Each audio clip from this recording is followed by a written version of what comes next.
বাংলাদেশ থেকে আমার মাদ্রাসায় আমার সাথে বসবে, তোমার মতো গিয়াসউদ্দিন তাহিরিকে এমন জায়গায় ঢুকাবো তোমার আর কোনো অস্তিত্ব। তার হচ্ছে শেখ আহমদুল্লাহ।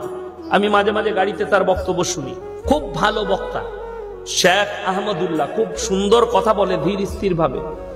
তো তিনি একটা প্রোগ্রামে বলেছেন আল্লাহর হাবিব সাল্লাল্লাহু আলাইহি সাল্লামকে আল্লাহ তাআলা 40 বছর বয়সে নবুয়ত দান করেছে।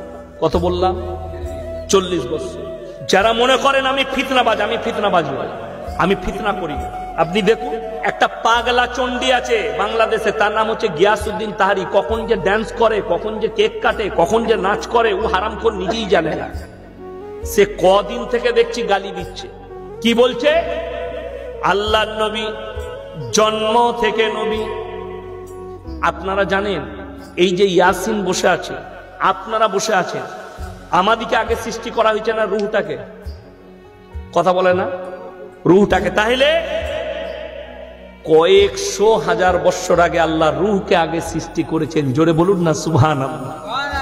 তো রূহকে যখন সৃষ্টি করেছেন, রাসূলের রূহকে আল্লাহ সৃষ্টি করেছেন, সমস্ত নবীর রূহকে সৃষ্টি করেছেন। আর নবীজি জন্মানোর পরে আল্লাহ জানেন এটা আমার পয়গম্বর হবে, ঠিক কিনা? কথা বলে। আল্লাহ জানেন পয়গম্বর হবে, এবং তিনার বংশধররা, পরিবারের লোকরা বুঝতে পেরেছিলেন ইনি কোনো সাধারণ ছেলে নয়, ইনি একজন মহামানব হবে।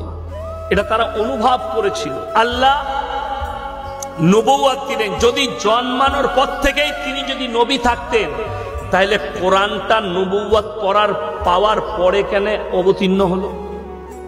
এই পাগলাকে বুঝাবে। আসল কথা তা নয়। কি বুঝলেন? গাঁজা একটু বেশি খেলে যা হয়, আমি বললি খারাপ বলবি, কিন্তু আপনি শরীয়তটাকে শরীয়ত ভাবেননি। আপনি নিজের মতো করে নিতে চাইছেন। মন চাই জিন্দগি, মন চাই জিন্দগির নাম ইসলাম নয়, রব চাই জিন্দগির নাম ইসলাম। ইসলাম হচ্ছে পরিপূর্ণ একটা জীবন ব্যবস্থার নাম। আপনার নামাজ, রোজা, উঠা বসা, খাওয়া দাওয়া, আখলাক, ব্যবহার, চরিত্র, মিলামিশা, সবটার নাম ইসলাম। আর এই ভণ্ডরা সব শেষ করে দিয়েছে।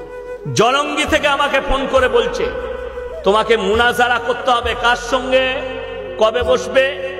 বলছে বাংলাদেশ থেকে গিয়াসউদ্দিন তাহারি আর আলাউদ্দিন জিহাদিকে আনবে।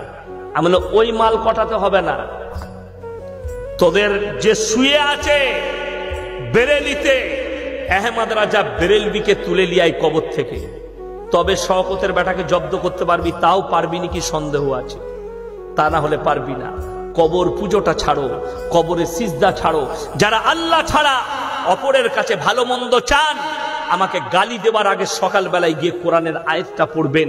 আর ওই ভণ্ড তাহিরিকে তাকে বলো কোরআন হাদিসের স্টাডি করো।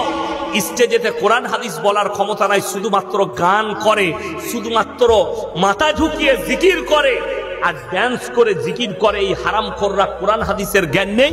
আর শেখ আহমদুল্লাহর মতো একটা বিজ্ঞ আলেমকে এরা গালিগালাজ দেয়। হিম্মত থাকলে আমাকে দাওয়াত দিয়েছে ভারতে, আমার মাদ্রাসায় মাগুর মাছ আর তোমাদের লেগে দেশি মুরগি রেখেছি। বাপের বেটা হলে এসো, বাংলাদেশ থেকে আমার মাদ্রাসায় আমার সাথে বসবে, তোমার মতো গিয়াসউদ্দিন তাহিরিকে এমন জায়গায় ঢুকাবো তোমার আর কোনো অস্তিত্ব থাকবে না ইনশাআল্লাহ।